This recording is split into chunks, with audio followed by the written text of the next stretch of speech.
We're continuing with that book, The Last Hour of Christ, and I think you know that one. And we are after the capture in Gethsemane.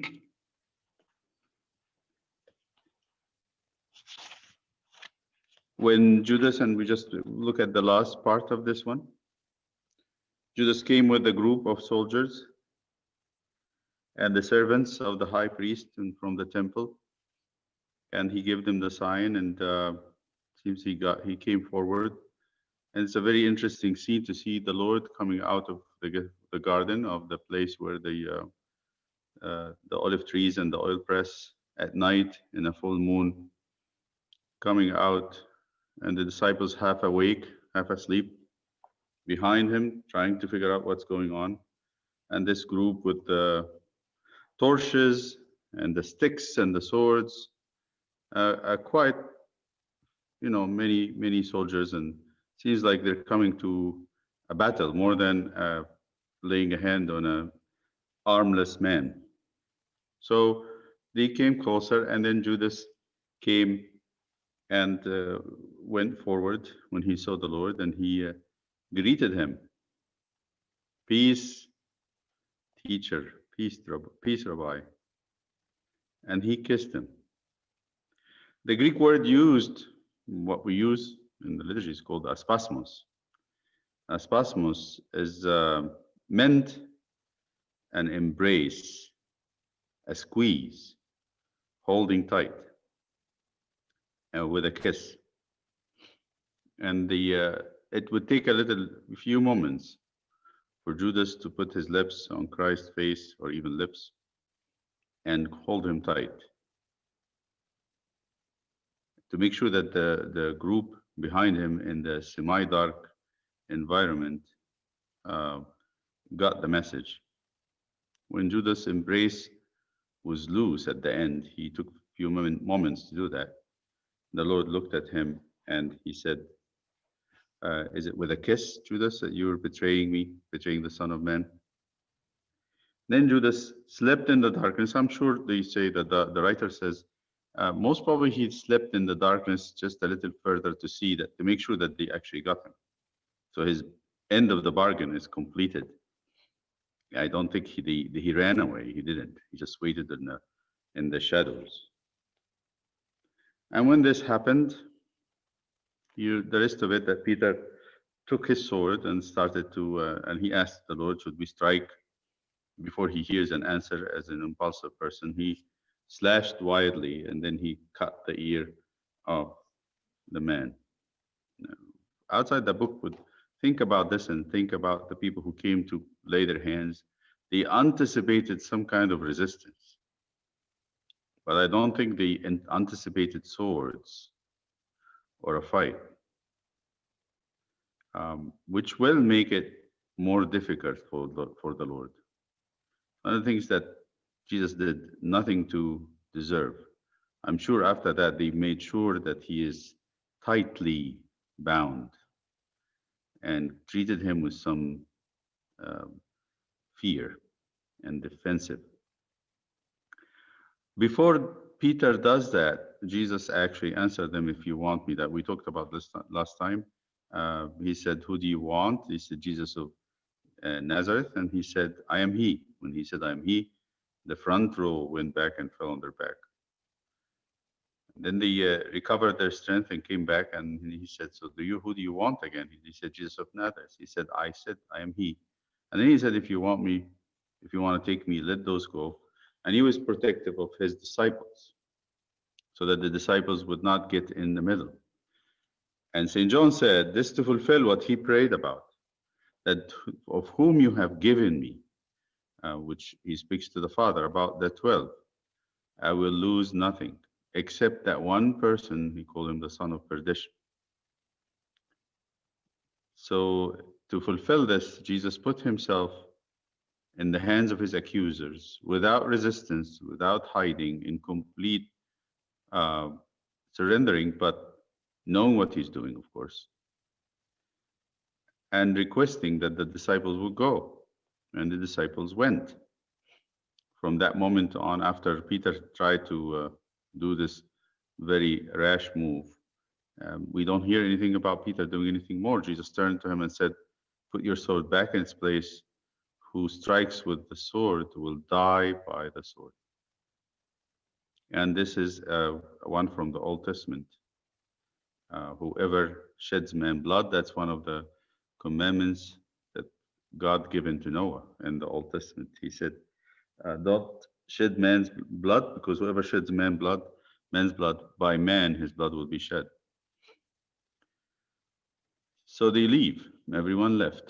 And we hear about this one young man who followed. We don't know if he was with the disciples, but it seems like he was not. It seems like he was awakened from sleep.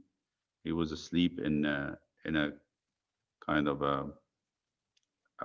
a shawl or a linen garment, or some kind of something that he wrapped his body with. And when they saw him and tried to grab him, he left that garment and went naked.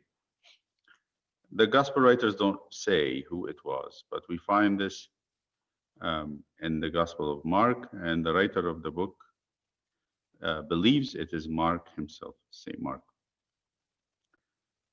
When they reach the high priest house, they take him to the complex of the high priest house. Before we go into the talk about Annas specifically, the first time we talked about this, we talked about the groups: the Sadducees, the Pharisees, the scribes, and the elders. Today we will talk about them again a little bit more, but we're going to focus on Annas, the high priest and his house. And as I said before, Annas is a famous person, not just in the Gospels. He was a famous person in history. The writers of history, for example, Josephus, write a lot about Annas, especially this high priest. And the Talmud, the Jewish Talmud, have a lot to say about the house of Annas. We'll get into that shortly. But before we go there, we want to look at the ruling authorities at the time. The ruling authorities at the time of Christ, and how did it come to be? And it's important that we understand this. It will give us a bit more, shed light on the gospel accounts, especially from the historical point of view. During the 2nd century before Christ, that's 200 years before the coming of the Lord, the Jewish people gave promise for a while to bring in the glory of David and Solomon. And that promise actually came to happen because of a family. The family that we know by the name of the Maccabees. This was a great old man who had 4 boys.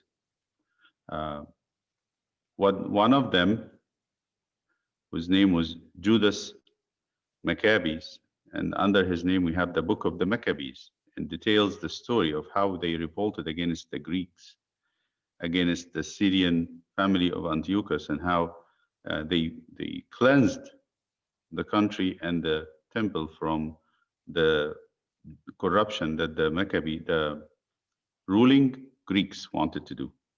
But the Greek civilization has infiltrated the Judean culture, and now you have 2 groups within the Judean people. A group who wanted to be civilized, educated, up to date. So they learned all the Greek philosophy and culture and lived like Greeks. And some of them were the Sadducees, like we said. And the other ones were very much traditional, orthodox, wanted to go with the Torah, especially the Torah of Moses, and followed the Maccabees, the revolting family way of living. And we said before, this group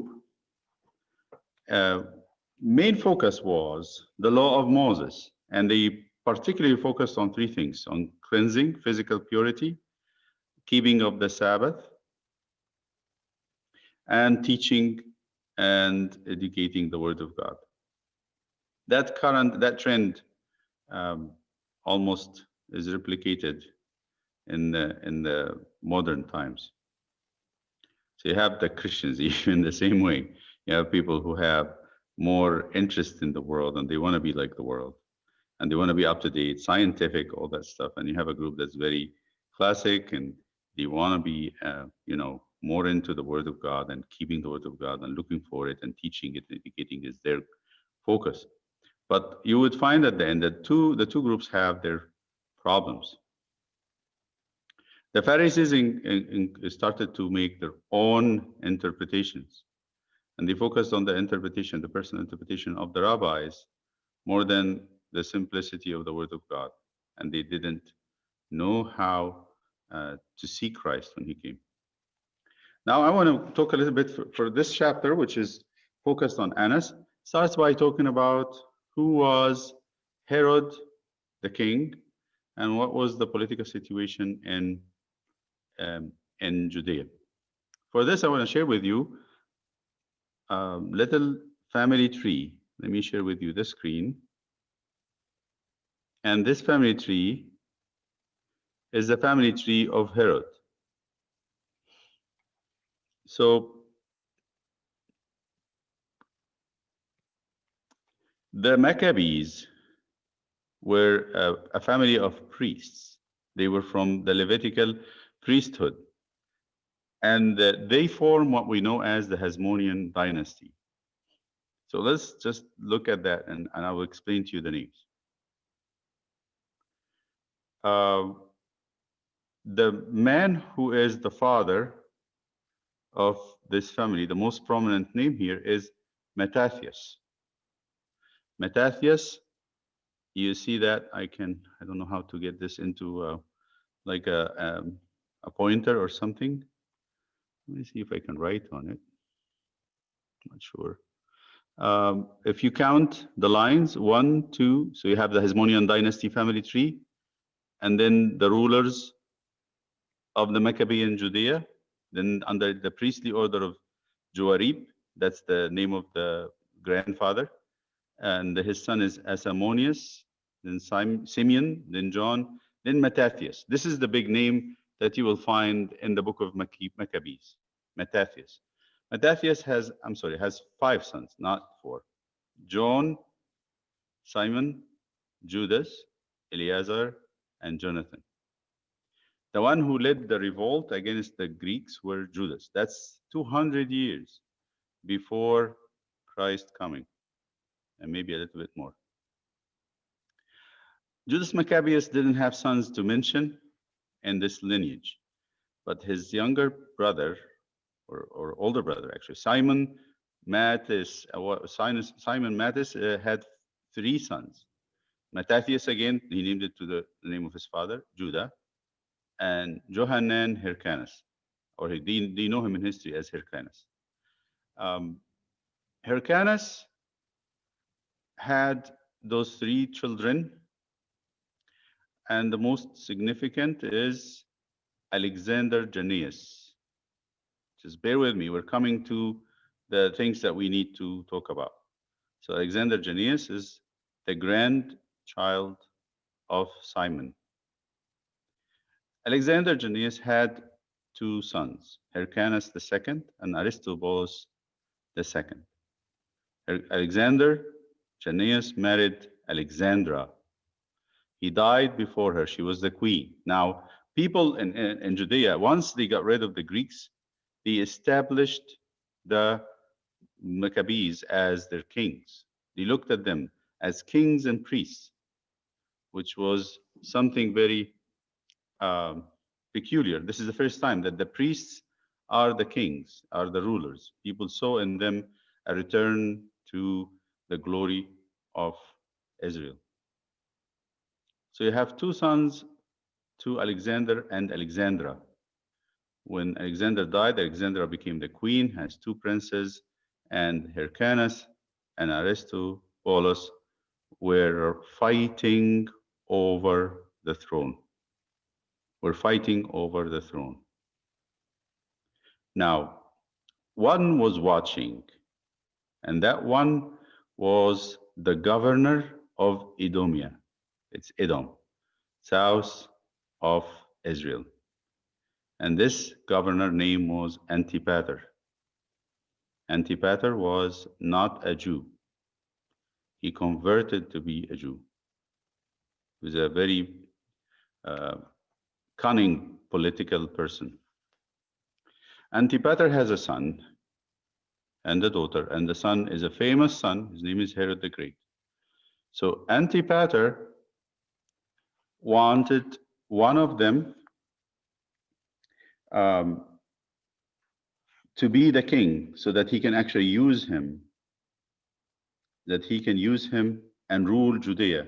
So he sided with Hyrcanus, not with Aristobulus, with Hyrcanus II. And then the two sons, at the time of their fight over the throne of Judea, something else was happening. Bombay, the Roman leader, was actually conquering Syria at the time and taking it back from the Greeks. So the Greek Empire was weakening and the Roman Empire was getting more and more stronger. When Bombay, the army leader, reached Syria, the two sons made a fatal mistake. And they went to Bombay and they asked him, separately, to support them to become the king. So each of them went to the same enemy and they wanted them to fight against their brother. Very sad. When Bombay got the idea, he forgot about, he ignored both of them and marched with an army to Jerusalem and besieged the city. And he made a great destruction and entered the city and took it for Rome. And this was the beginning of the Roman occupation of Judea. So to make the story short, the rival of two brothers allowed the Roman, or caught the attention of the Roman army to take over Judea, and that ended the dreams of the Judeans of have the glory of Judea ever come back again. Antipater, who is a very cunning politician, immediately went to Rome and told the Romans that he can actually keep the peace in Judea if they give him a chance in ruling. And Antipater died, and he was the first king in Judea, first king in Judea. But then when he died, 40 BC, before Christ, Herod, his son, went to Rome and he was crowned a king over Judea in Rome. In the meantime, he married the daughter of Hyrcanus, Mariamne, and had from her two sons, Alexander and Aristobulus. So Herod the Great, which is a son of Antipater, his father is Edomian, and I think his mother is part Arab and part Jew. So you have his 1/4 Jew, 1/4 Arab, and 1/2 Edomian, Herod the Great. So this is the situation when the Lord was born. Herod the Great is a villain by all measures.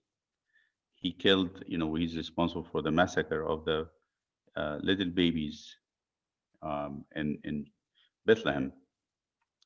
He's also had killed his wife, his son, and he was known to be bloody, ruthless. So this was the political situation. And before his death in 4 BC, 4 years before Christ's birth, and here we know that from history. So apparently when they calculated the birth of Christ, they made a mistake by 4 years. And history, had kept the dates, but we know now that Jesus was born 4 years before 1 AD. So he made a will to divide the kingdom among his 3 sons. One son We're gonna see this in the rest of the picture. One son is Herod. Abuna, I have a question about that. Go ahead. So, if that's the case, do we have a firm grasp on when he passed away, when he was resurrected, crucified and resurrected? So that would be 27 AD, because it's 3 years and a half of service, and he started at age 30. But does that correlate well with the Roman historical events that are also chronicled? Yes, it does. It does correlate with the Roman, because when you start reading the Gospel of St. Luke, he would tell you exactly in which was Augustus Caesar when he had the census, and that was the time of Augustus, not Julius. So we know that the birth happened, and then in the history of Judea, it was after and before Herod's death. So you can actually pinpoint it when it was exactly. Thank you. You're welcome. So there will be 3 sons. One of them is Archelaus, and the other one would be Philip. We call him Herod Philip. And the third one would be Herod, or Herod Antipas.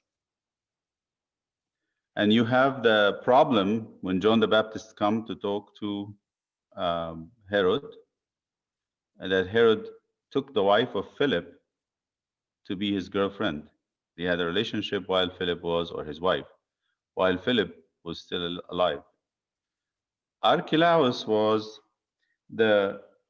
now when the Roman gave them the titles, they didn't give them kings. They called them tetrarchs. Like governors. So or a head of one quarter. Archelaus took. He's the oldest. He took Judea and Samaria. Both those provinces was belonging to Archelaus. That's the north part, northeast was Philip. Antipas is Galilee. Remember when so Herod Antipas was Galilee, Archelaus was Judea and Samaria, and then Philip was the northeast, which might mean Perea and east of the Jordan. So when you hear in the trial of Christ that Pilate heard that Jesus from Galilee, he said, send him to Herod, because Herod was in Jerusalem because of the feast, because Herod is the tetrarch of Galilee. One thing about Archelaus was exiled. He was actually kicked out of the country and left it. The Romans exiled him. And instead of Archelaus, they actually brought a governor, a Roman governor, or they call him a procurator. Procurator means somebody who would govern in the name of Caesar. So you have Pontius Pilate as the replacement of the tetrarch Archelaus. So this is the setup that happened in the time of the trial of Christ. Where would the Roman procurator live? They would live in the palace of Herod the Great that he built on the sea, Caesarea.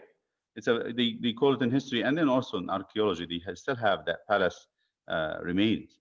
It was a very marvelous piece of architecture, and it is on a high hill overlooking the sea. You can understand the vastness and the greatness of the building, and also of the temple, of course. Why Herod the Great built the temple? Because he was not a Jew, and to be a king of Judea when you're not the descendant of David, let alone not a Jew, is almost like a no-no for any Jewish person who knows where they come from. So trying to appeal to the Jews and trying to make himself loved by the Jews, he had his money and effort and energy in building this great and wonderful temple. All right, so I'm gonna stop sharing this thing here.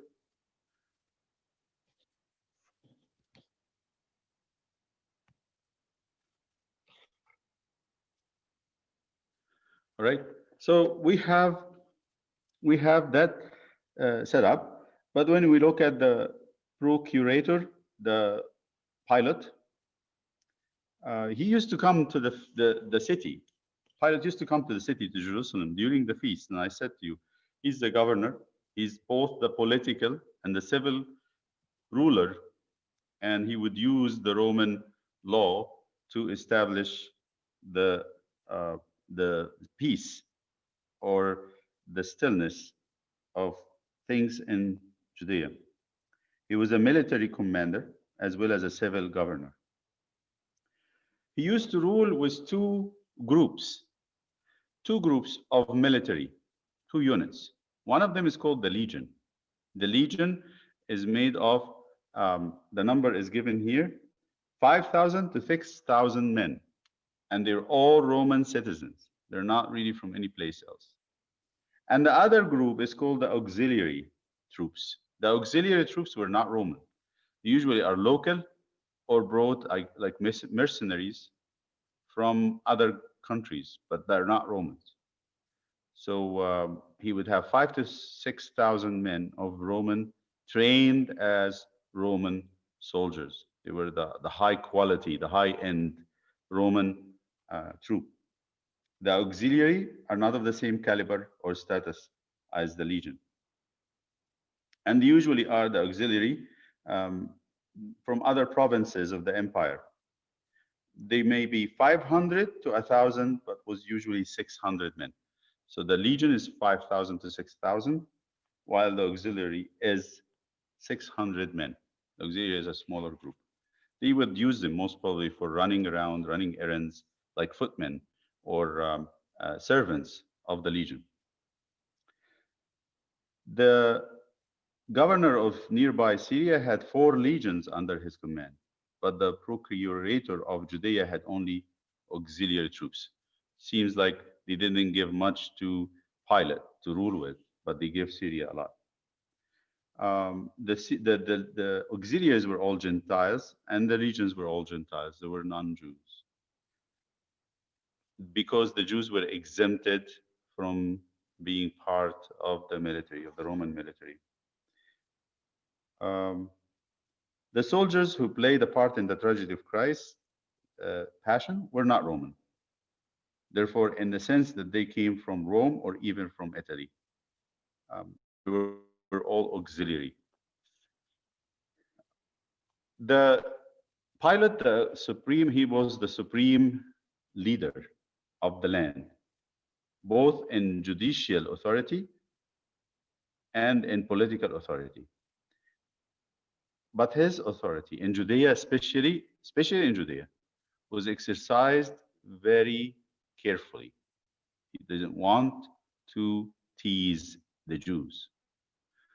From the Jewish point of view, anybody, they would look to the Romans and they would subject themselves to the Romans for no good reason except for fear. They will not start a bloody massacre. So they wanted to keep things peaceful. They would listen to the Romans. If you ask them, they don't want the Romans, of course, at all.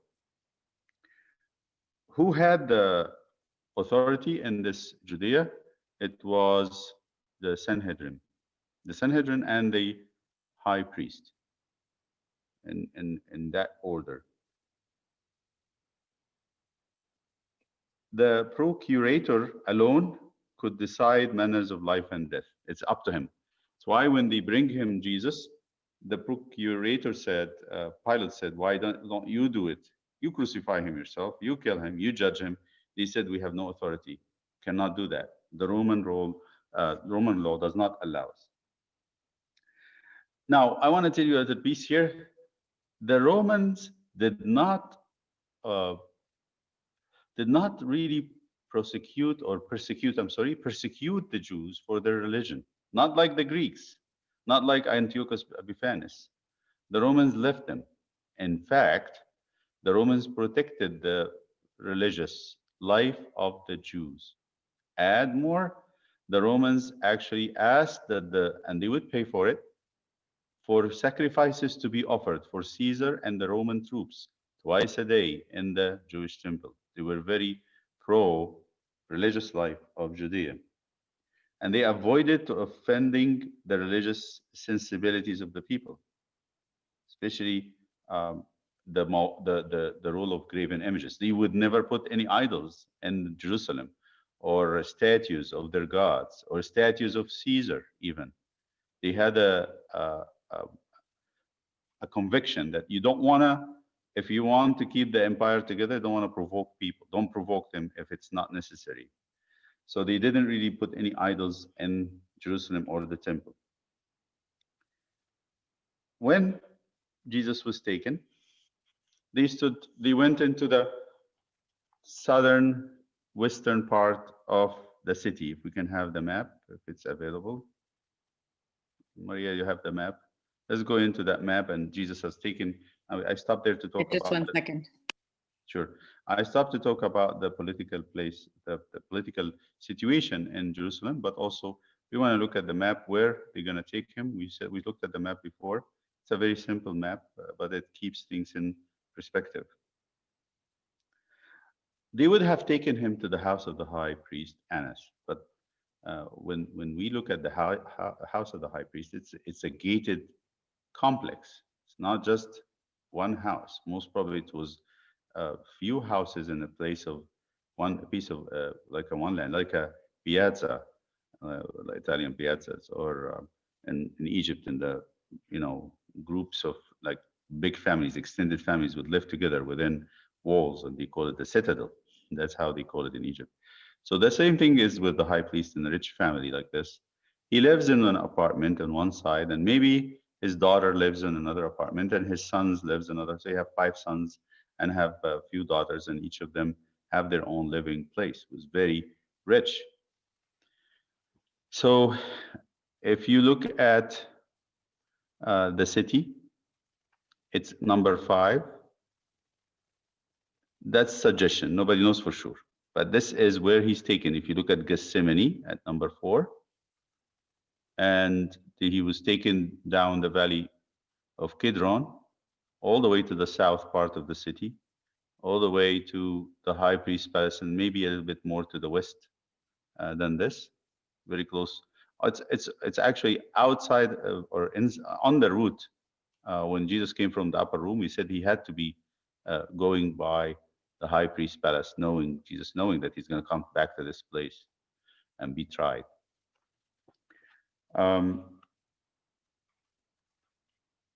So Annas and Caiaphas resided in different parts of the same building. And I said this before, I want to remind us that the Romans, studying the system of priesthood, they understood that the high priest is the highest authority, and not only that, they benefit financially from being in this office. We talked about this before, how the high priest was responsible for running the business, because they were Sadducees.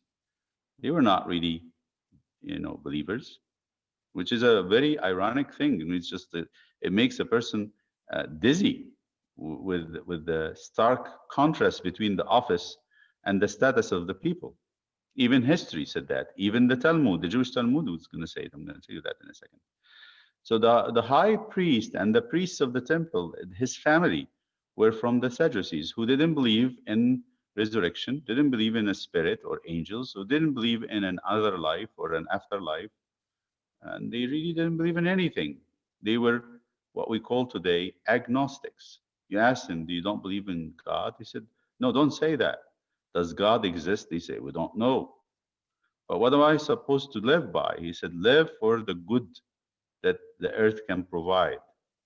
Have a good life, hoard money, secure your family, try to live the best way you can.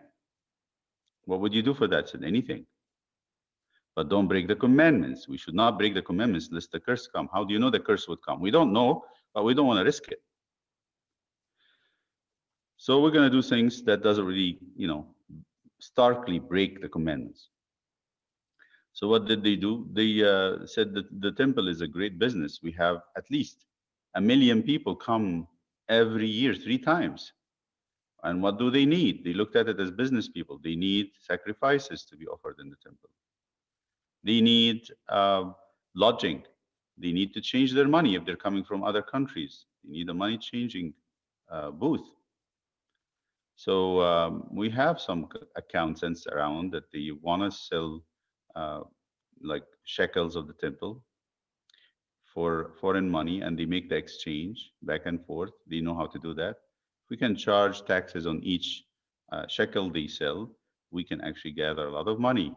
And if we invite the farmers who have animals and sheep and doves and goats and cows and oxen, we can actually charge a lot of money. We can sell it and use the temple place, and we can rent it for them. So they turned the temple into a great money-making machine. And that's how the high priest set himself up. The Talmud said something, more than 200 times about this, the family of Anas by name, believe it or not. The Talmud, the Jerusalemite Talmud and the Babylonian Talmuds, both of them. Later, Talmud was gathered later. They said, if the stones of the temple would have talked, it would have expelled Anas and his family from the temple. They are sickening, disgusting hoarders of money that they abused the tolerance of God, and they abused the fear of the people and the chaos that Judea was in, and they used it to their gain. Even the Jewish religious teaching. Of course, the Talmud was written by the Pharisees. Of course, the Pharisees and the scribes are the elite of the Pharisees, the educated ones. And they are the ones who doesn't like them at all. They think they are the enemies, but they have to tolerate them because they were the priests. You cannot have a priest from the Pharisees if they're not from the tribe of Levi. So they're stuck. They are in a stuck situation. They don't know what to do. So the Annas, Josephus would say, Annas had a grandson whose name is Annas too. In the description of the second Annas, Josephus writes,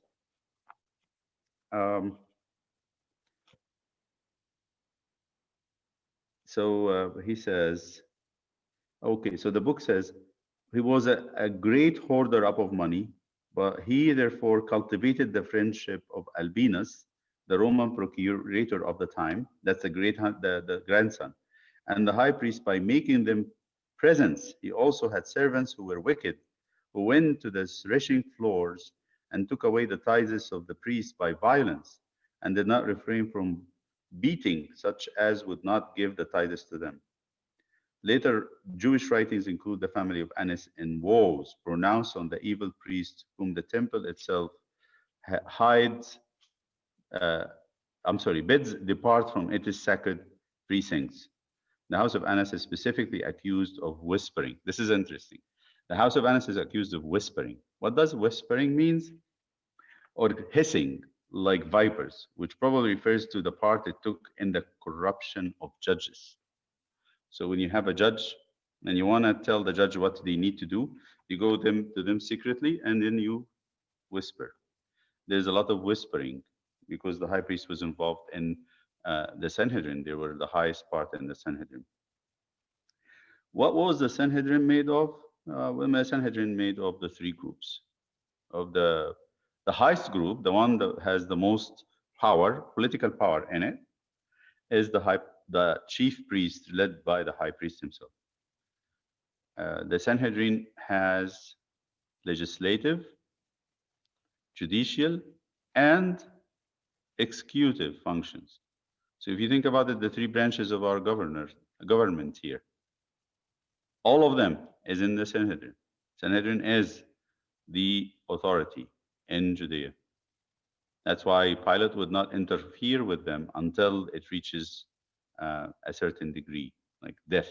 That's when somebody is punishable by death, Pilate has to know, because the Roman rule would not allow anybody not to be tried.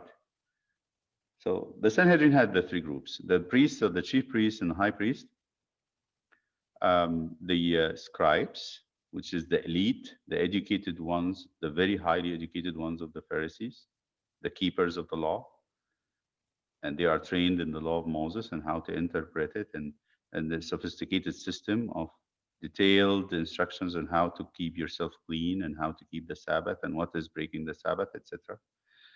And the third group was the elders, and the history doesn't tell very clearly how you would choose from among the elders. The elders were the rich people who had they were very distinguished by their wealth and their status, and so you can say they are the aristocrat of Judea. The Sanhedrin in general was aristocratic ruling, so almost like the parliament of lords in England in the British Empire. Not democratic. None of them were elected or voted for by people. The Sanhedrin was not a democratic government. So when Jesus stood with his people tied in front of this gate, was a big wall, big high walls and big gate. There was a girl standing by the door from the Gospel of St. John. We know this. And then they come with the torches and everybody's coming. She sees familiar faces. She opens the door. They say from excavations and from archaeology of the city, there would have been a flagstone court beyond the gate, and the family would be living on the first floor. So if there's apartments around, the first floor would be for families. This apartment is for Annas and his family. This apartment is for Caiaphas and his family, the other sons. And there will be lots of servants and lots of soldiers, and it's a big, almost like a mansion or a palace. And then on the second floor will be where they receive guests, and they will also have the court. The Sanhedrin court was to meet occasionally, not in the temple, in the high priest's house, in his, it's almost like the White House, when you have a piece of it for the residence of the president, and another piece is for running his office. But when you go to the second floor, you don't have to go through the apartment. There's a stairs that goes outside to a balcony, again, a balcony which is made with flagstones, and the balcony connects the second floors of all the apartments. Most probably, when Jesus stepped into the balcony, and then there would be a group of soldiers or a group of servants having fire on the flagstone and warming up themselves, what St. John had told us. And then he goes into the door to the meeting place, or the guest hall, or the hall of meeting of the elders. There will be Annas sitting at the end of it, maybe reclining or sitting with a group of his counselors, or he's waiting to see who's this person. When Jesus stepped, they say most probably his feet sank into a very thick carpet.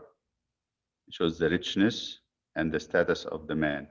And then on the walls will be tapestry, a very high kind, very refined tapestry all over, where Annas sits on a, of course, luxurious wooden material carved with stuff. It's almost like Solomon. And then he looks at him, and it seems like we don't have any indication that Annas had seen Christ before. He had not seen him. He heard of him a lot from all the spies that Annas kept sending to spy on him and see what he's saying, what he's doing. But most probably Jesus had seen Annas before. Jesus used to come to Jerusalem like any male in Israel 3 times a year. If you multiply that by his life, so 32, 33 years, you would have at least 100 times, at least few times he had seen him officiating his priestly office as a high priest. So it's, imagine today you you might have seen the patriarch. Today we have TV, but if you didn't have TV or internet, you would, like in my life, I would have gone to Cairo and attended the liturgy, and I've seen maybe Pope Shenouda in my lifetime a few times before the invention of TV. So Jesus had seen Annas, but Annas is wondering, who is this person? When Annas brings Christ to him, he's expecting to have certain behavior. Don't forget, and I said this before also, that few days earlier, Jesus had went through the temple in a time that's very crucial. Jerusalem is preparing for Passover. So every single male in Israel, without exception, except if they're very sick or something, they have to have very bad excuse, is coming from all over the world, not only from Galilee or Samaria or anybody. The Samaritan would not come, but Galilee and the rest of the world, from Alexandria, from Rome, from everywhere. They're coming to the city. And it is the business days, the great business days. And Jesus comes on Sunday or Monday before Passover, and he does this clash when he aggressively, because if you think about it, Christ is coming to the temple and he looks around in the temple and he gets disgusted and gets sick from seeing what he saw.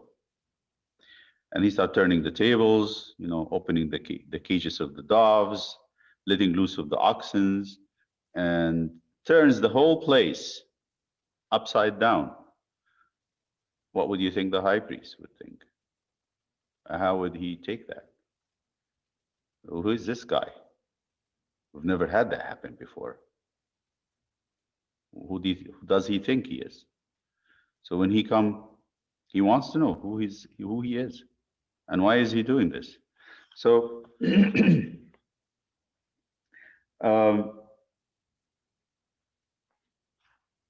there's a piece here that Jesus is coming to this man, a man who avoided the light of day to interrogate Christ. He doesn't want this to happen in the daytime. So in Gethsemane, Jesus actually protested and said, why you're coming to me with swords, torches, and sticks like a thief? I was with you all the time. So don't ignore this, because in the mind of the Lord, they have to be confronted. They live a lie. They live in the darkness. They want to do everything in the darkness. And they don't want to face logic, truth. And he's going to bring that. He's going to bring common sense questions. Why are you coming at me like this? I was with you. We could have taken me in the temple. I would have not resisted you. Well, who do you think I am? So the same thing he's going to do in the meeting with the high priest. When the high priest said, tell me about your teaching. Tell me, who are your disciples? What are you talking about? And the Lord said, why are you asking me? I was speaking, ask those who heard me. I was not speaking in the dark places. I was not hiding. I didn't say it in secret. I spoke openly in the synagogues and in the temple. What's he saying? He said, you have sent a lot of spies. You know the people that heard me. You've heard them, actually. And if I am the accused, I'm the defendant, and you are the prosecutor, you are the prosecutor and the judge and the plaintiff. Is the burden on me to bring the witnesses, or the burden is on you? According to laws and any kind of law, if you have an accusation against anyone, you bring witnesses. I don't have to bring witnesses to defend me. You're the accuser. Why are you asking me? So this is simple judicial procedure. If you don't know what you're doing, why are you sitting in the judge place? What are you doing? So he firmly and directly rejected the whole process from the set go. He said, this is unheard of.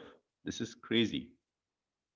But if I'm in, God forbid, if I'm in the Lord's place and I'm not nobody, I will be so confounded by the ridiculity of it all, the the messiness of it all, that I would not be able to say anything. But here the Lord, and this personally to me, it touches me. He's in complete control, and he's gonna confront nonsense with common sense. He's gonna confront no logic with logic. He's saying to him, why you're asking me? I am the defendant. If you accuse me of something, bring your witnesses. Ask them.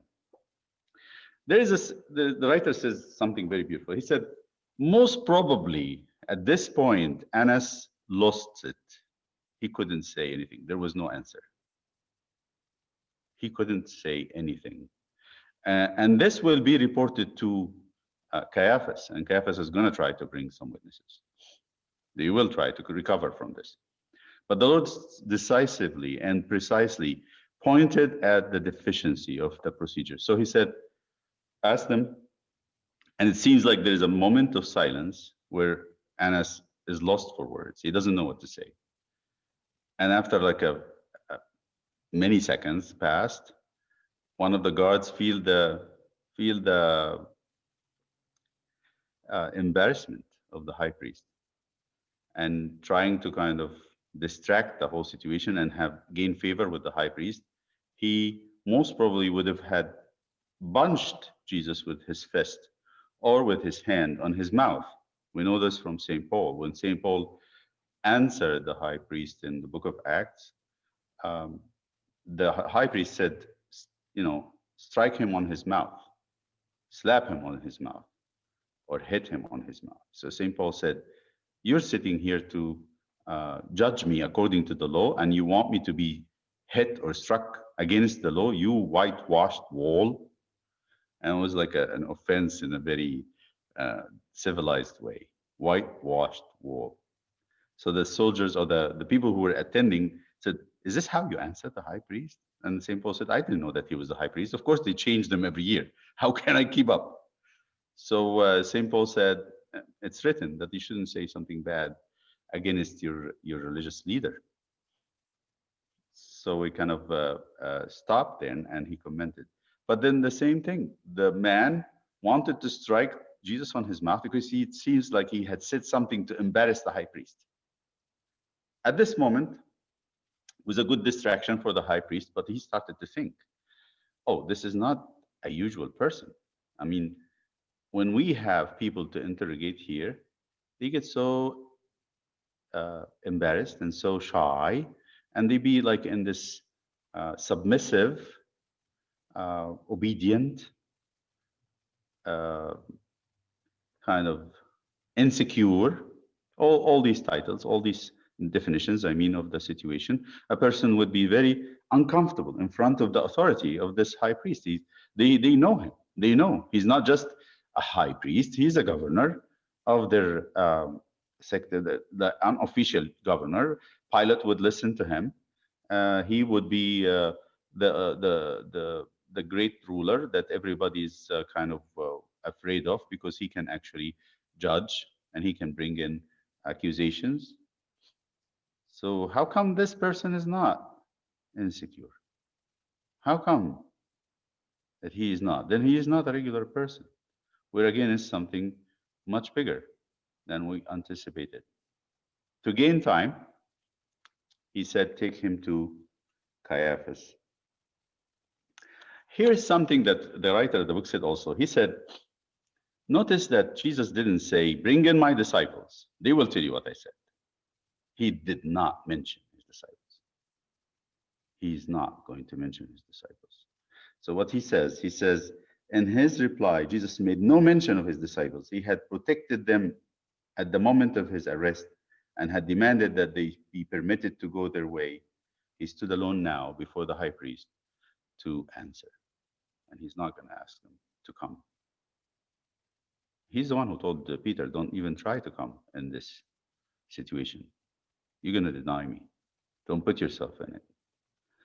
So the Lord, standing before the high priest, never mentioned his disciples, or the ones who can actually say what he did and what he can defend him in the mind of a regular human being. If if someone's standing in the box of trial and they anticipate his execution, he can be killed. They would grab for any witness. They would grab for any proof that they had done nothing wrong. But the Lord never. He would not do that to his disciples. He's the one to protect them. I had another thought too, that the man who struck Jesus had listened to the Lord, and Jesus pointed to them and said, ask those.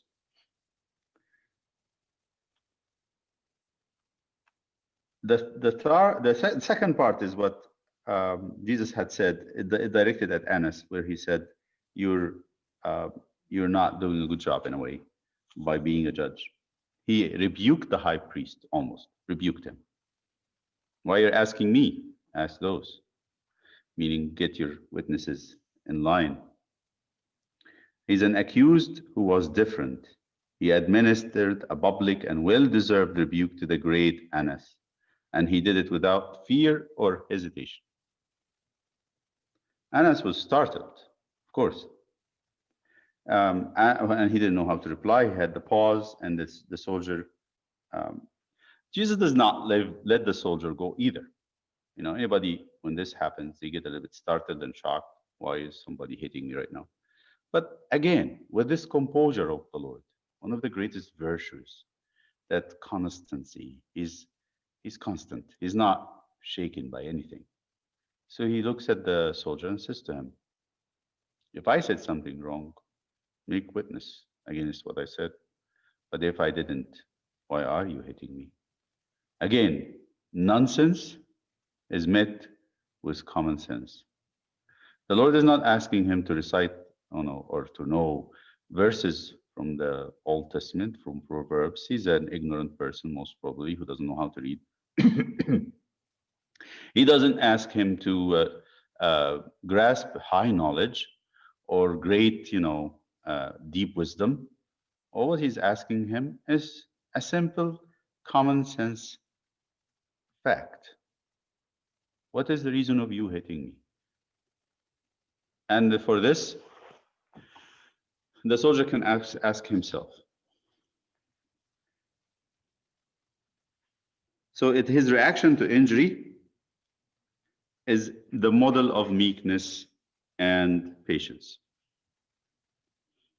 There is calm logic in the answer of the Lord. Again, most probably, the book says also, it's another beautiful piece. He says, most probably before Jesus answered the soldier, he looked to Annas.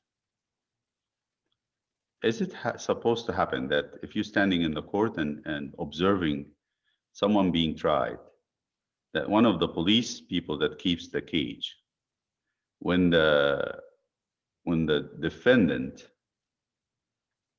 answered the judge in a way that it's not really the way it should be, that the policeman would stick his hand through the bars and then slap the person on his face? Is that something common procedure in court? Absolutely not. So Jesus looked at the judge to see, what would the judge say? The judge said nothing. Actually, Annas was pleased that there was a distraction. But then Jesus looked at the soldier and spoke to him. And the speaking to the soldier was a rebuke to the judge also, meaning this is not common fairness or logic. I'm sure our Lord at this point kind of gave up on the whole procedure. It is no good. At the end of it, when we see him talking to Caiaphas next time, he's going to say, why should I answer you? If I answer you, you will not believe me, and you will not let me go. So what's the point? I know what you're having me here for. It's very plain.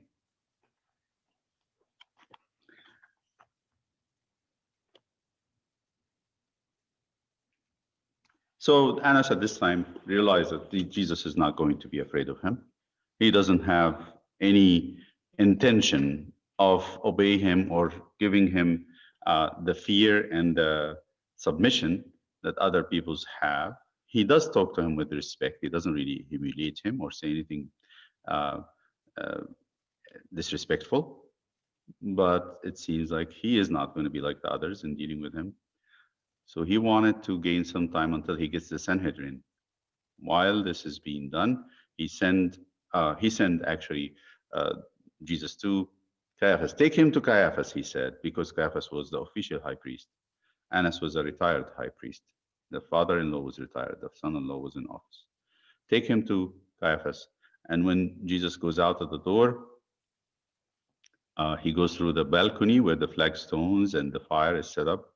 And there he would see, there would be Peter who came through, and we'll talk about him next time, with Caiaphas and the second part of the procedure of the trial. As this is going on, Annas quickly sent messengers and received messengers who had sent at night. We're now at like past midnight, and to bring in the members of the Sanhedrin, the highly respected, highly regarded members of the Sanhedrin, who were called to assemble after midnight. And it's against, when people say it is against the law of the Sanhedrin, there is no ruling, there's no law for the Sanhedrin at the time. The writer of the book would say, Sanhedrin has not had rule that says don't meet at night. This was in the Talmud later, maybe 3rd, 4th century after Christ. So we don't have that written, but it is not something that was previously known. There is nowhere in history that says that Sanhedrin should have not met at night. So they take him to Caiaphas, and they go through the place where the fire is set up, because you cannot set fire inside the apartment. It's really dangerous. You do it outside in the open. So Jesus had to pass by that open place a few times. So I'm going to stop here. And next time we'll continue with the trial before Caiaphas and the denial of Peter 3 times before the cock crows. In the name of the Father, and the Son, the Holy Spirit, one God. Amen. We continue our study of the last hours of Christ, the book, and correlating it to the Gospels, and seeing the passion of the Lord, especially the last 24 hours from Holy Thursday all the way to the burial. It's a journey that we started 2 weeks ago. And hopefully that we will be able to continue until we finish. We're starting chapter 10, which is about the other high priest, the official high priest at the time, Caiaphas, and the council of the Sanhedrin. We started last time talking a little bit about them and the house, the complex of the high priestly house in the western part southern part of Jerusalem. Caiaphas was the son-in-law, and Annas was the father-in-law. Annas was the very powerful, very strong and wealthy high priest, known in history as, of course, he's a Sadducee, but also known in history as one of the most unpious, would say, very secular, very interested in money and in his own business, according to the records of history and even the Jewish books. He had 5 of his sons become high priests and has his son-in-law in between. Tonight, we're going to talk a little bit about Caiaphas and the Sanhedrin as Jesus goes through a trial before them.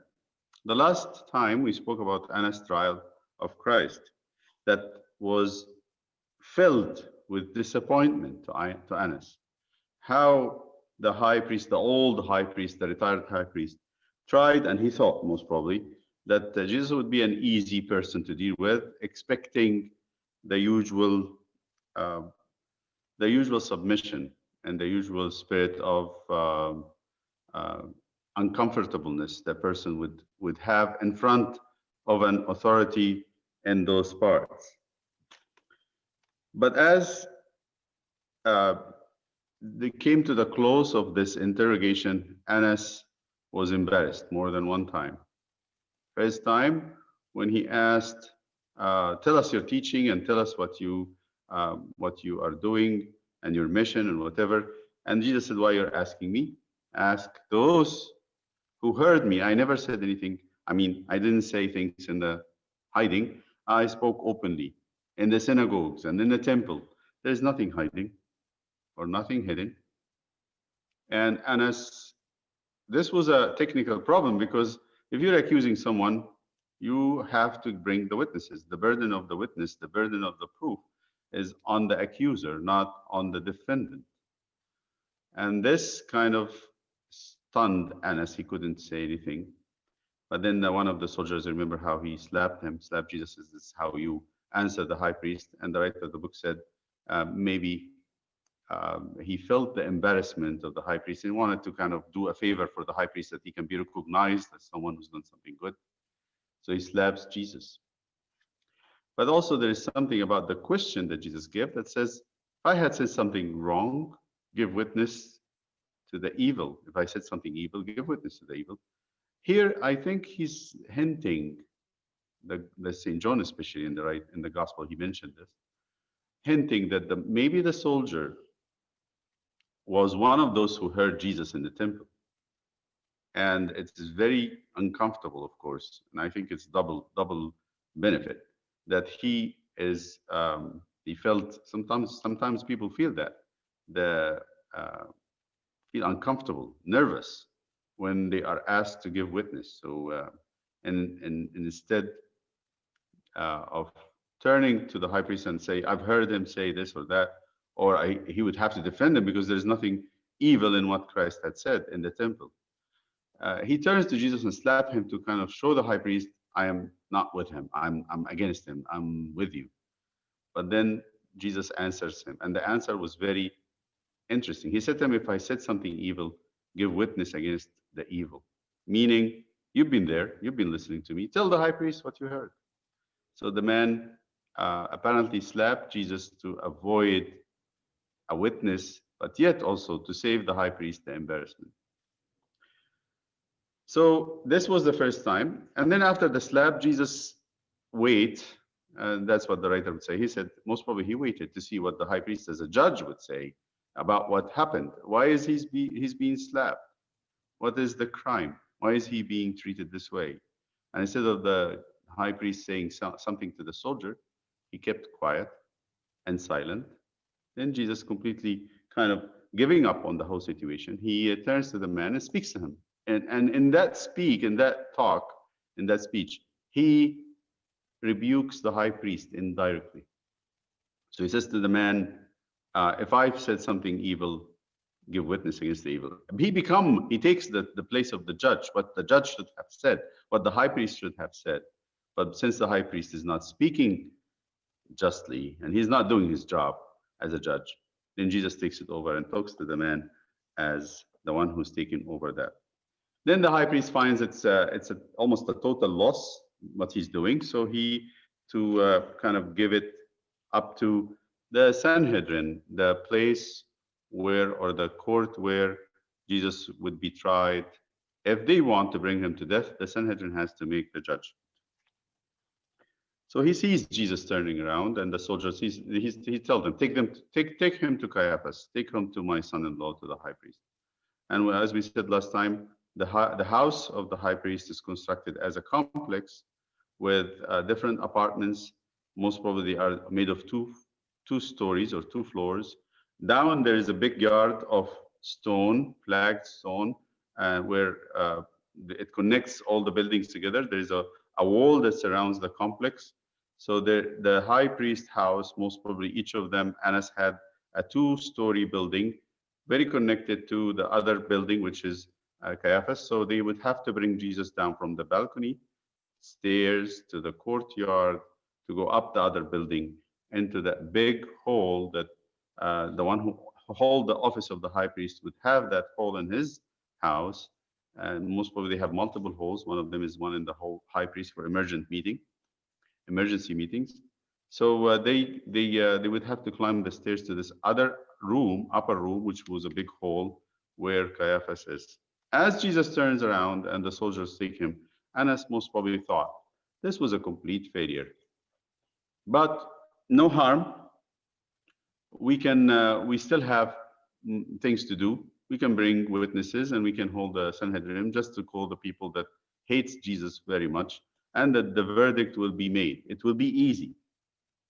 And he was busy, most probably sending messengers to different members of the Sanhedrin, those especially who hate Christ a lot, and they wanted him dead.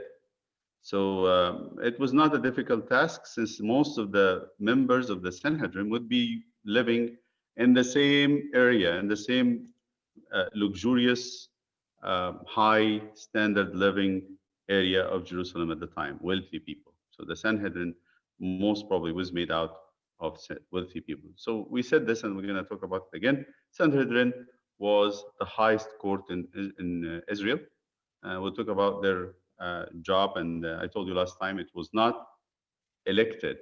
It is historically, it was not elected. This is not a democratic council. It's actually more of aristocratic, more rich ruling, rich, educated, have a very high political, economical standards. They live in the high class of Israel. So they send them messengers, and they were living nearby, so it's very easy to bring them in very close to midnight.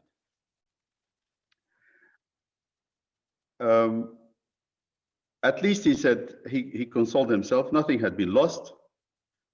So as Jesus turns around and goes out of the door and goes down to the court, the servants and the soldiers of the Sanhedrin was warming up themselves. There was a fire on the flagstone in the middle of the court, and you can see Jesus can see, if we can imagine, the reflection of the shadows, or the reflection of the fire and the shadows of people sitting around the fire on the walls of the houses. And when Jesus lifts up his eye to the group, he finds Peter among those who are warming themselves on this courtyard. Peter has managed to get himself, and after recovering from the arrest, the shock of it, a man of impulsive behavior, he would find a way to get into the house to kind of see what's going on with his beloved Lord. When he entered the house, most probably he was asked, "Aren't you one of them? You look like a Galilean. You might be one of them." And he had already denied Christ once. So Jesus sees him and continue with the soldiers. He's tied up and is forced to climb up the stairs. He would go with them, and then into Caiaphas' house in the upper room of his house where the Sanhedrin is. The Sanhedrin is made of 70 members, and the high priest is the head of the council, would make the 71. The Sanhedrin, like I said, it's an aristocratic ruler or ruling rather than a democratic one.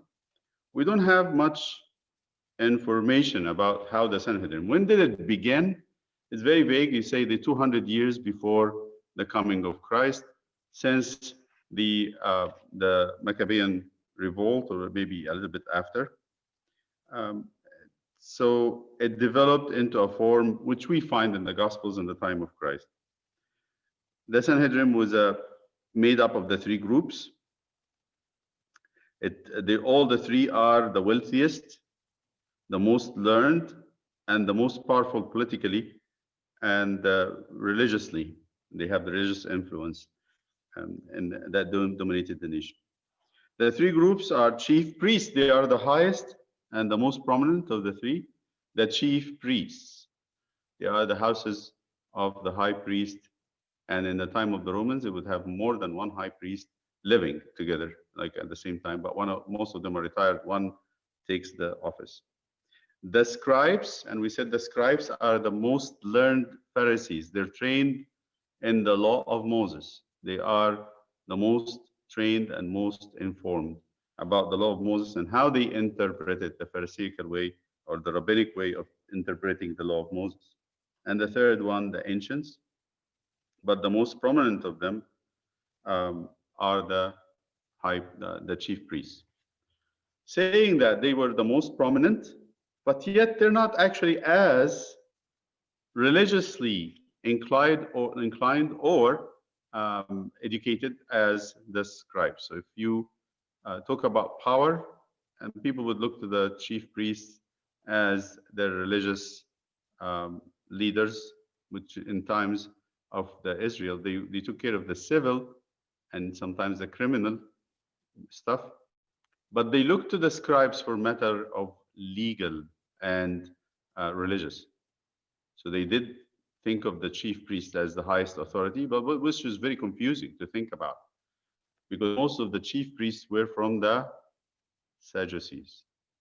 In the eyes of the people, they were not religious. They were not spiritual. They didn't really love God or thought highly of the temple or any of it. But they were imposed as their leaders. But the scribes are the ones that they consulted for religious matters. When you talk about authority, you have three areas. You have Judea, maybe four, but the most important three is Judea, where Jerusalem is. Up a little bit north of Judea is Samaria. And then a little bit on top of Samaria is Galilee. The Sanhedrin power was mostly limited, especially in the matters of and problems, usually Judea. While Pilate, the procurator of the Roman Empire, the governor, had extended his rule to Samaria. So it's between Judea and Samaria. None of them, not the Sanhedrin, not Pilate, has any authority over Galilee. This was left to the Tetrarch, Herod Antipas, which we will see him in the trial of Christ later. So Herod Antipas is a governor and the real authority in Galilee. So out in Galilee, the Sanhedrin has no power, no effect. Now, understand clearly that Jesus is the one who came to Jerusalem. He is the one who came to them. He didn't hide. He could hide in Galilee, and they would have no authority over him. And Herod was not something, to be scared of. So this was one of the things that Christ did. He came intentionally, walked all the way from Galilee to Judea and to Jerusalem to be surrendered for the cross. So this is important to know and to think about in the political status of the area. Jews all over the world look to the Sanhedrin as a power, as authority. We know this from the story of the book of Acts. Who sent Saul of Tarsus to Damascus to catch the Jewish converts and bring them back to Jerusalem to be tried and executed? Who sent St. Paul before he was converted? Because on the way to Damascus, he saw Christ and was converted. The one who sent Paul to Damascus was the high priest, the head of the Sanhedrin, with letters of authority. He signed it and sealed it as the head of the Sanhedrin to go to the synagogues in Damascus of the Jews in Syria and bring back the converts from Judaism. So that shows you that everywhere in the world, the Sanhedrin had authority, had power. But they would have power over the communities, not as a civil authority. A civil authority only in Judea.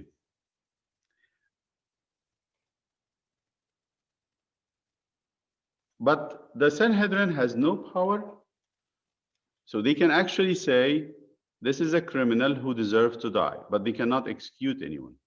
This is important to understand. You see this from when they took Jesus to Pilate. They told him, this man is a blasphemer, and according to our law, he should die. And Pilate said, okay, take him and kill him. They said, no, it's unlawful. According to Roman law, we cannot kill anybody. We have to bring him to you, and you have to make the decision. So here we understand that according to the Roman law, they could not execute anyone. Okay, there's an exception to this. There's one exception to this. And the exception is, okay, so they cannot actually condemn anybody and to death. They can condemn somebody to death, but they cannot kill him. But there's an exception that Roman citizens are not to be even tried by the Sanhedrin. On one exception, if a non-Jewish person, a Roman citizen, goes and enters the temple area, which is restricted except for Jewish people to enter.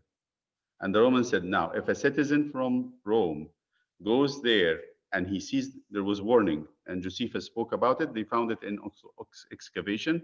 There was a sign written in Greek, only Jews are allowed beyond this point. And this was the only exception. If a Roman citizen goes beyond those limits, a Sanhedrin can actually convict him and judge him to death. I don't think it happened, but this was all right. So that the Romans had an agreement with the Jews that if anyone from the Roman citizens go beyond the limits of the Gentiles, they can actually condemn him and judge him to death. But they could not put him to death.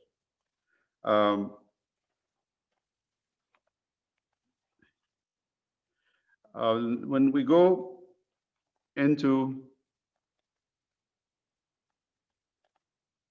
Caiaphas' room, Jesus goes up the stairs, and they send him to the room where the Sanhedrin would meet.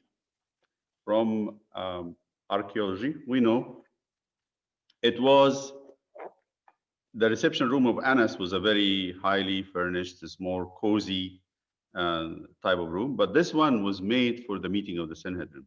How is it made? It's actually a semicircular, half circle, where the members of the Sanhedrin will sit next to each other, and they will all face the defendant, the person who stands in the middle. In this case, would be Christ. So he would be entered from the door.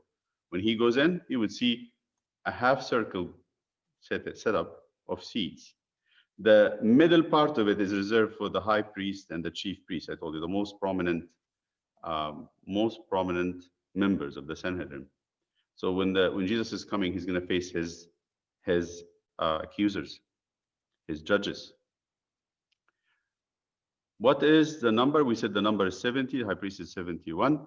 But the quorum, the minimum number of members that is needed to vote on any matter or make a decision about a case, it had to be 23. So you don't need the whole 70. You need 23. And it's an odd number just in case if there is 50-50, one will make the quorum, one will make the decision. So 23 is the minimum number for the Sanhedrin. Jesus enters, and then on the sides, there will be two clerks. On one side, there will be one clerk. On the other side, on the extreme sides of the half circle. And they will write all the proceeding of the decisions and the discussions that happens in the court, like in any civil court. You have a clerk that documents everything. When Jesus enters, he faces Caiaphas. And then it starts a big process of accusation and bringing in witnesses. The Gospels are our only source in finding anything about this part of the trial. In the Gospels, they're used to bringing in witnesses. And mostly St. Mark and St. Matthew would say that the witnesses had conflicting witnesses, because most probably they're bringing in simple people. They had not enough time to rehearse their words. They're giving them the words to say, and it's difficult. When you get a simple person in a great assembly, they know how great this assembly is, and in front of like big people that intimidate them all the time, it's difficult to say the right things, and it's difficult to say it as exactly was taught. And if there's no time, it's a lost endeavor. So they come, and then eventually they get from them, and the judges could not really get a verdict based on the witnesses. According to the law of Moses, which is very detailed about criminal law. It's very detailed. You cannot accuse somebody and kill someone unless you have at least 2 witnesses agreeing on the same thing. And they couldn't do that. So the Sanhedrin, the group that met, very determined to kill Christ. They want him out. They're going to do it either way. But here's the problem. If they do it without a proper legal procedure, if they don't present the case in a certain way that the public would receive it and be convinced with it, and they go kill Christ without this, Jesus will be a martyr. People will hail him. It will be even worse, and they will lose big time. So they have to present the case as was a fair judgment. They actually saw something very wrong with Christ, and he deserves to die. So they get the witnesses, and the witnesses is a big failure. Until at last, the very last, they came and said, a couple of witnesses came and said, I knock this temple, and I will build it in 3 days. So St. John, or St. Luke actually, gives that. Says this was the last mentioning of what the witnesses had said. They were trying very hard to get some other witnesses, and all of them were conflicting. So most probably even this one didn't work. And the writer of the book says, most probably one said, he talked about destroying the temple. And the other one said, but he said that he will build it in 3 days. Okay, so their talk is conflicting. One of them says Jesus wants this temple destroyed. And the other one, he says, I will build even a better temple in 3 days. But then this most probably referred to Jesus in St. John's Gospel in the 2nd chapter when he said, knock this temple down and I will build it in 3 days. And St. John commented, he said, and he was talking about the temple of his own body. He's pointing to himself, this temple, the real temple is the body of Christ. They couldn't get the witnesses to agree. It was extremely difficult. It was all going to fail. Until the high priest, Caiaphas, was a very prominent man. And for him to be the high priest, it means something in history, like I told you before. Most probably he is very shrewd, very powerful. He is the man that is according to the heart of Annas, to give him his daughter in marriage and to be married into this very rich, high, prestigious family. Annas had already put like himself and 5 of his, so 3 before Caiaphas and 2 after Caiaphas, 5 in total, and remained in that office, and his family remained in the office for a long time. The history says, I'll tell you the numbers so you understand the office, how it is.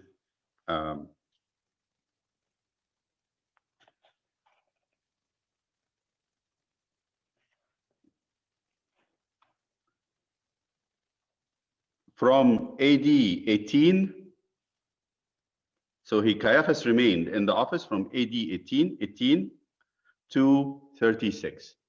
So that would make 19 years. So I'm sorry, not 18 years, right? 17 years. No, 18 to 36? No, 19 years, I'm right. 19 years. There were 28 high priests in the 107 years from the beginning of Herod's reign to the destruction of the temple. From the temple building by Herod to the destruction of the temple is 107 priests, 7 years. How many high priests? 28 in total. So that the average term of office was slightly less than 4 years. So that imagine that if you divide the years on the priest, every year will be 4 years. Caiaphas has stayed 19 years. Basically, Caiaphas has stayed all the way until Pilate was recalled back to Rome. He left with him.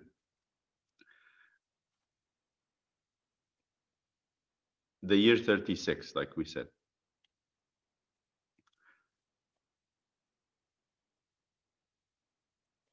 So Caiaphas looked at Christ and said, okay, this is not working. And he is frustrated. So Caiaphas is going to do something very interesting, and it will put the whole thing into a very, I would say, a very high, alarming, nervous expectation. So Caiaphas, don't forget, it is Caiaphas who, out of spite and out of hate to Christ, had come up with the idea, it is better that for that one man to die and not the whole nation to perish.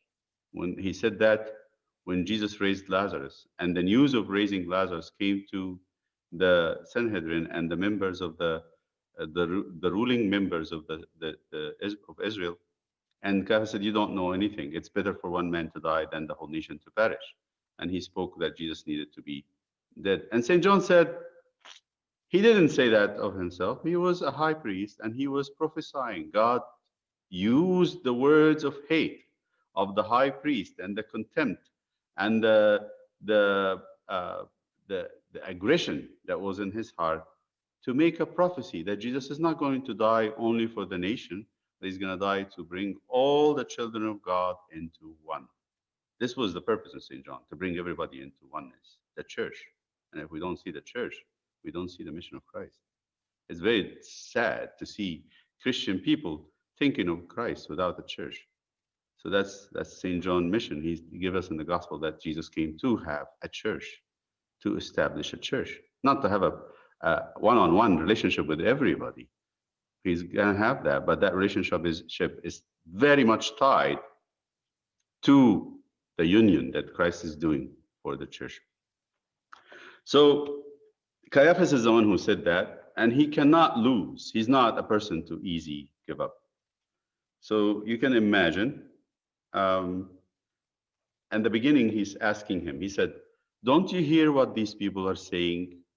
You know, do you want to say anything? Talk to me." As if, that bad cop, good cop regime, Caiaphas is doing it. Said, "I'm your friend in a way. Talk to me so I can actually find a way to get you out of this predicament with the witnesses." But Jesus doesn't answer him. Jesus is not little. He's not going to trick him into talking. He's not. Jesus decided he's not going to talk. He's not going to talk. Then Caiaphas senses it's all going to collapse. And he all of a sudden stands on his feet. And the writer of the book, he says, he's going to play his last card. It's all lost or all gain. In Caiaphas' mind, if I can't get witnesses to witness against him, let us put him in a place that he would have to answer.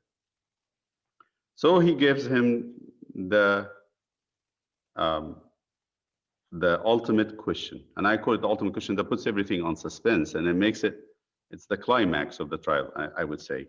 It's actually, this is the height of the trial of Christ, which will make it or break it. Of course, Annas is sitting there, waiting for things to happen, waiting what's going to happen. So Caiaphas says, "You don't make any answer. What are the things that these men accuse you with or prefer against you?" That's in St. Mark, saying, "Oh, they're accusing you of things. You don't have an answer. Help yourself. Let me help you," in a way. Caiaphas was indeed clever. He is very clever. Now he knew there was nothing for him to do, nothing else to be done. So he stands on his feet and he asked him two questions. Caiaphas asked Christ two questions. "If you are the Christ, tell us." That's in Luke. Jesus was silent for a moment as Caiaphas looked to the right and left at the other judges, and they too joined in questioning, urging Jesus to tell them if he really was the Christ, the Messiah.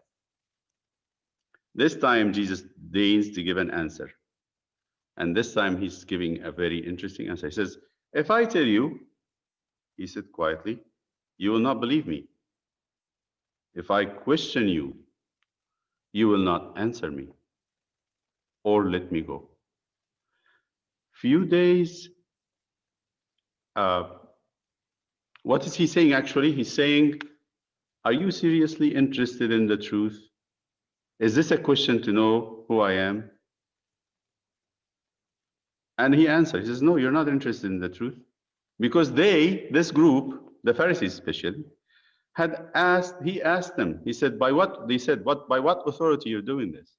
And he said, what about John the Baptist? By what authority he did it? Then he kept questioning him over and over and over and over again until he gave them a question. He answered at the end with a question. Tell me, who is the Messiah? Whose son is he? And the Pharisees said, he's the son of David. They all know that. And then he said, so if he is the son of David, how come David calls him my Lord? Because in the Psalm, I think it's Psalm, which Psalm is it? The Lord said to my Lord, sat at my, I think it's 100 or 110, I forgot. He said, the Lord said to my Lord, sit at my right hand, that I will make your enemies at your footstool, or make them your footstool.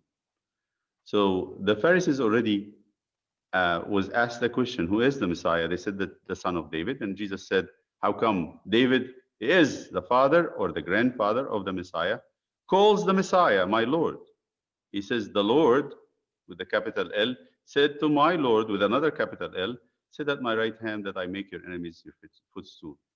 So he's hinting that the Messiah was the Lord of David. So how come that David calls him Lord? They couldn't answer.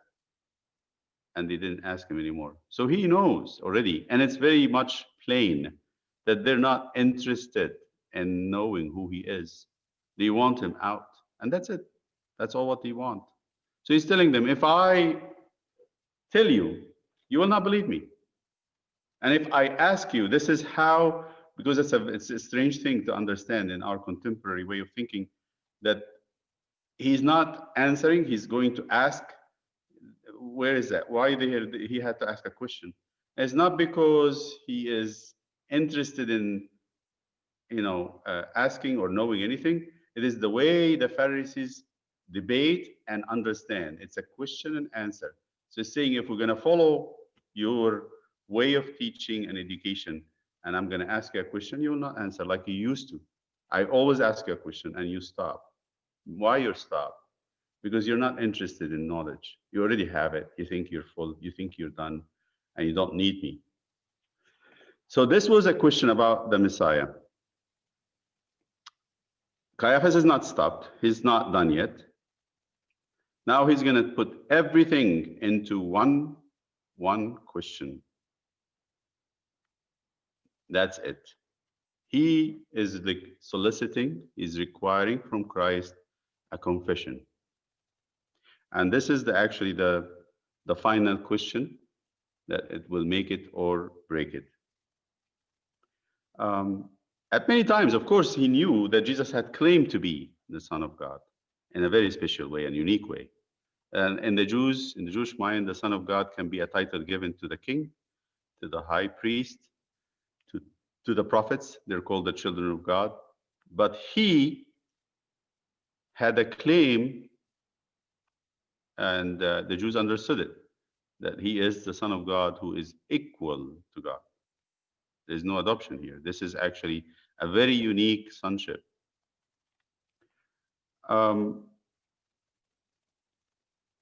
So at one point in chapter 10 in John, in the Feast of the Tabernacles, the Jews were stoning him. We're actually lifting up stones. They're going to throw it at him. And Jesus said, what are you stoning me for? What actions are you stoning for you? What good work? Because he's done all good works. They said, we're not stoning you for a good work, because although you are a man, you are making yourself a God. God, actually, not a God, God. And he did that. So he stood and he asked Christ this question. And I want you to think of this question very, very strongly. It's really something that, to me, it's a shattering question and answer. This is the climax of the whole trial.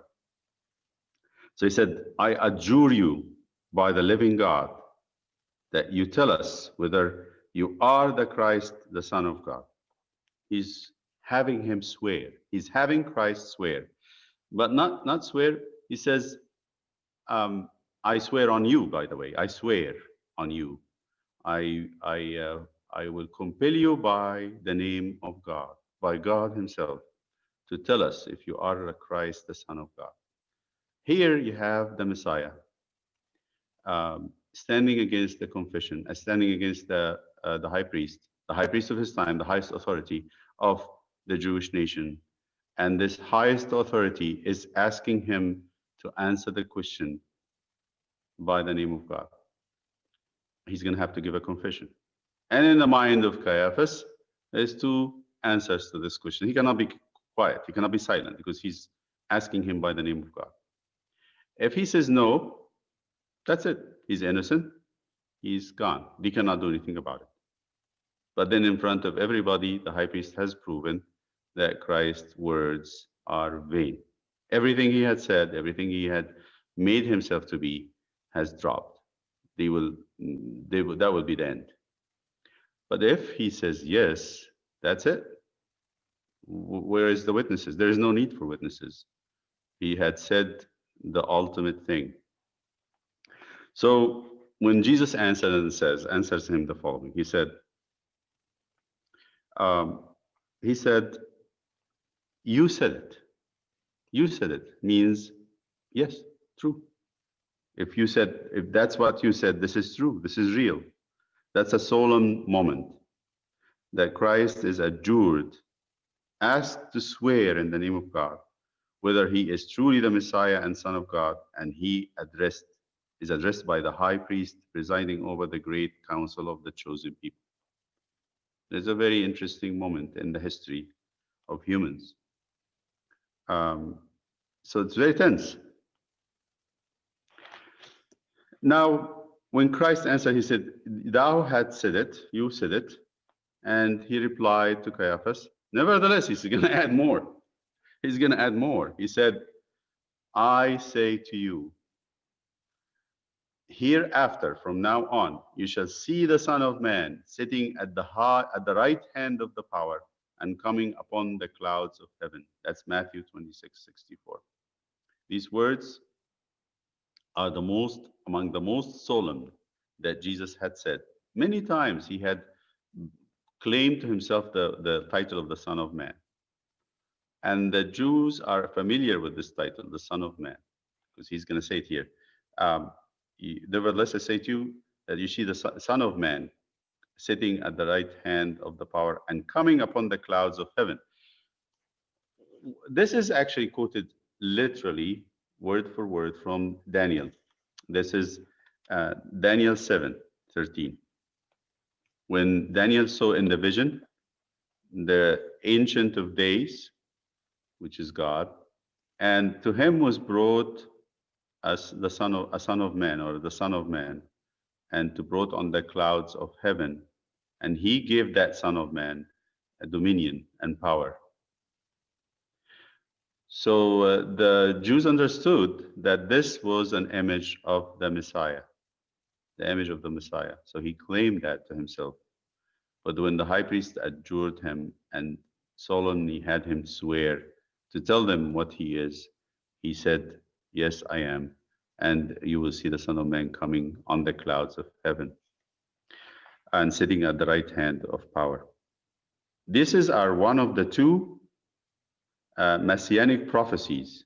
We call them messianic prophecies. And the second one, because that's what Daniel said, one like the Son of Man came with the clouds of heaven, and he came even to the Ancient of Days, and they presented him before him.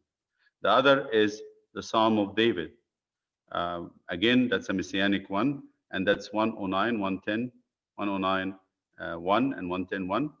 The Lord said to my Lord, sit at my right hand that I make your enemies your footstool. So sitting at the right hand of God is the second also psalm.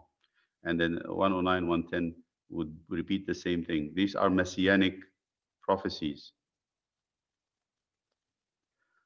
And he repeated the same argument he had with the Pharisees, but this time he's saying it. He's not asking a question. And that's why he said, I'm not going to ask you because you're not going to answer me. So the term the Son of Man is claimed by Christ. That's a very known term to the Jews. The Son of Man is the title given to the Messiah in Daniel. When Jesus said that, most probably the people sitting at the council gasped. They got shocked from Christ's answer. They had not expected it. They were wondering what he's going to say. And Caiaphas took advantage of the situation, and he took his hands, the two hands, clasped his robe from the top and rent it.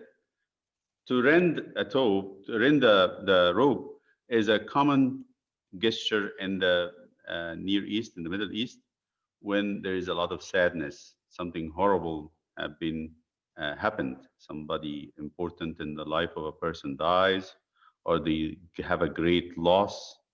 To rend the cloth is something to express sadness, great sadness. So Caiaphas, the high priest, he rent his cloak, and as a sign of great sadness. It's all acting, of course. He got what he wanted in the end, and he said, "You don't have any witness. You don't need any witnesses. We heard it from his mouth. What do you think?" And they said, "He deserves to die. He blasphemed." Caiaphas renting his cloak. You know that it is forbidden for the high priest to do that with the service clothing. He's not wearing his service clothing. So some people would say it's a sign that he is accursed or something. No, it's not. He's doing it with his outdoors, robes or something that he wears. Most probably he would wear any kind of common robe for the high class people, and he just torn that cloth. So if you think about it today, the priest would wear the black. This is the black. When I go to serve, I'm wearing the white. Same thing with the priests and the high priest in the Old Testament. They would wear linen clothes and this glorious, vest and other things they wear. He didn't do that. He didn't rent that. He would not wear it in the Sanhedrin meeting. He's there as a judge, so he would wear a robe of his status in the community, not as a high priest. So he didn't rent that. But it shows that Caiaphas had dramatized the situation so that everybody would catch his hint, and they started to cry out, "Blasphemed, he deserves to die." At this moment, behold, you have heard, he said, his blasphemy. What do you think? There would be, and if there could be any doubt as so that they thought as one man, they had no doubts now, and they cried as one man, "He is liable to death." The gospel narratives leaves no doubt that he was condemned to death by the Sanhedrin for blasphemy. I just want to say something here because it's important.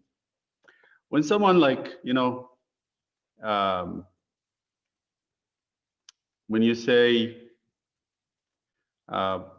some people, I forgot who was to be, so they say, for example, Jehovah's Witnesses, in one of the debates I had with them, they say Jesus was not divine. He was an archangel, or he's a God.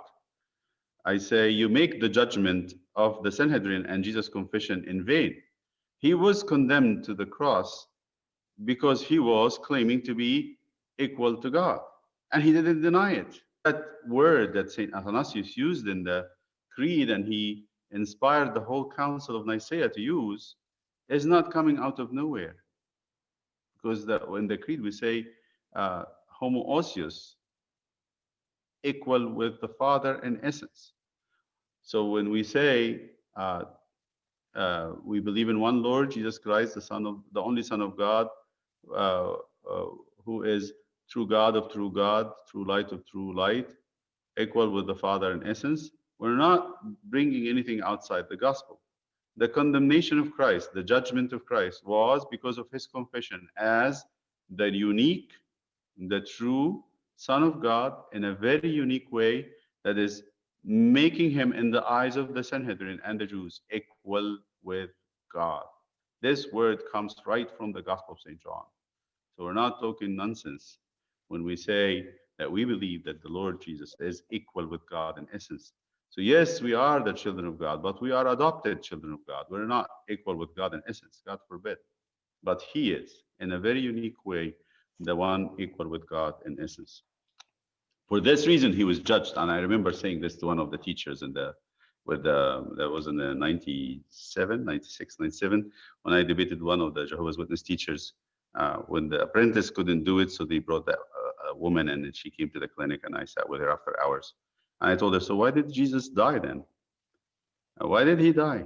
If that claim was not the reason for the ruling of the Sanhedrin, then he died. Of course, we know the background of it, that they're jealous, but Jesus didn't deny that he was equal with God. And he went to the cross, because when the high priest swore on him, he said, yes, I am he. You said it, and you will see the Son of Man coming on the cloud. So this point I wanted to make so that you understand that this was the reason for the ruling on the subject. The reason for the ruling was that he claimed to be equal with God, the Son of God, in a very unique way. And this is why he was put to death. Once this happened, the Sanhedrin gathered, the members gathered, and they signed.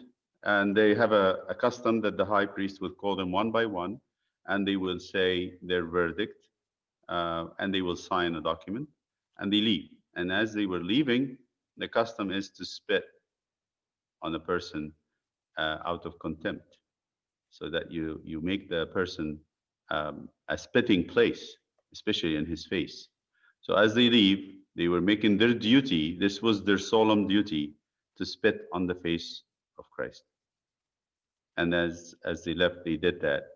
And then after they got done, the servants and the soldiers of the Sanhedrin has their own soldiers who kept Jesus, got the hint, and they start sharing and mocking Christ, something that Jesus had already spoken about, and he specifically said they will mock him and spit on him, and he had seen it already, and as he sat there receiving all this, he had taken it with a lot of steadiness, constancy. He didn't complain, he didn't cry like Isaiah had already foretold it. And they did a lot of things. So out to humiliate him, the servants and the soldiers started to pluck the hair of his beard, spitting on him. They came up with the idea, someone came up with the idea. He claims to be a prophet. He claims to be a Messiah. Let's cover his face. He got up like a little piece of handkerchief or cloth, and they blinded, covered his eyes and tied it very tight. And they start asking him, they slap him, and they would say, since you're a prophet, tell us who slapped you. And they mocked him this way, and they kept doing it over and over and over again. Most probably they finished when they got tired, when they themselves got tired of the punching and the slapping and the spitting and the kicking and all the stuff they did. And when they finished, they got him, they had to keep him to the morning, because they cannot kill him. They had to get him through the Roman procurator, the Roman governor, which is Pilate. So they had to keep him till the morning. The gospel doesn't say where he's locked. We have very little idea, but most probably he was locked in a dungeon or a cellar somewhere under the apartments of the high priest, and kept under guard until the morning. We will see when he's brought out from this. The next time we'll talk about the two apostles, Peter and Judas. So Jesus finds himself at the end of the night, maybe around around 1, 2 a.m. in the morning, tied up in a dungeon underground, most probably on the first floor or something, a dungeon that's underground, most probably, waiting for the morning to come, for that very momentous day, that day that would make that a big thing is going to happen for the whole human race, and that Lamb of God is going to wait for that day, and as he's kept. I look at this and I say, all this trial, All this trial is but the examination of the Lamb. They have to examine him, see if there is anything imperfect in him. Is there any wrong in him? So they're trying very hard as a Sanhedrin. And I add this to the prophecies, by the way. When the lamb of the Passover had to be killed, before it's killed, they had to examine it to make sure that there's nothing wrong with it. And the Sanhedrin done their job. They examined him for us. They examined him a lot. And the Romans is going to continue to examine him. Examination is going to be done by words and by actions. By words, by questioning. And they get witnesses. And then the witnesses at the end, they come up with one conclusion. They could not find something wrong with him. Nothing wrong with him. They couldn't. And eventually they corner him to the ultimate question. And that question came out, the answer came out perfect. He cannot deny himself. He's not going to lie. And then the other type of examination is the beating. You know, when people don't give the truth by questioning, and they're cunning enough and they're smart enough, they can keep eluding the question and not answering. But then eventually when you beat them and put them through the pressure, they melt and they break and they say what you want them to say. And this is going to be the next part of the trial, is that after they finished the questioning and the high priest rented his clothes, came the soldiers, and then going to come the Romans, and they would examine him with stripes and with a lot of beating. This refers back to Isaiah. Isaiah, which I wanted to conclude with. I'm going to put Isaiah on the screen. We'll share the screen.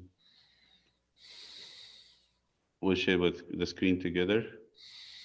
And we'll go back to Isaiah. And especially Isaiah 50.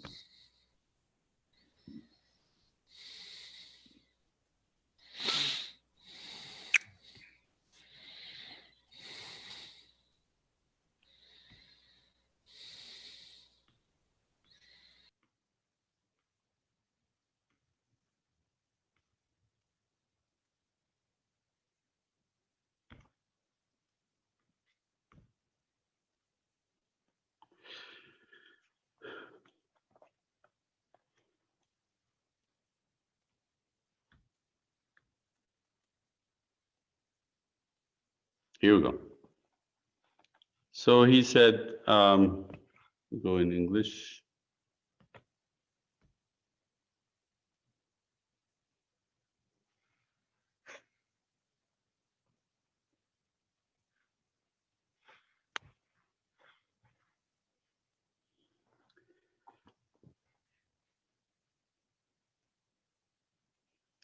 The Lord God has given me, this is Isaiah speaking on the tongue of the Messiah, giving me the tongue of the learned, that I should know how to speak a word in season to him who is weary.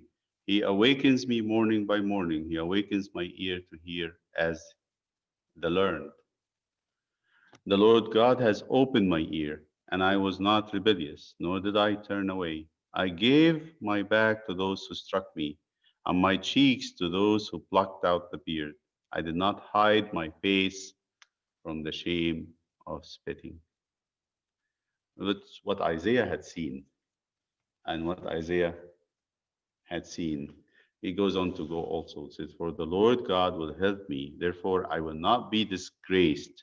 Therefore, I have set my face like a flint. That's a very hard stone. And I know that I will not be ashamed.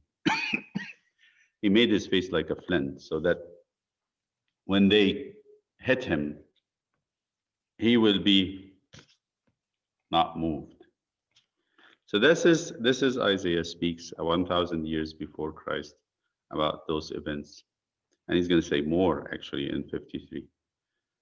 Okay, we'll stop here, and next time we'll come to look at the story of Peter's denial and what happened to Judas after he had seen Christ condemned, to look at the two apostles and see what could have happened from the stories of the gospel and from archaeology and history.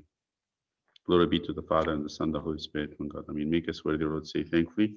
Our Father who art in heaven, hallowed be thy name. Thy kingdom come. thy will be done on earth as it is in heaven.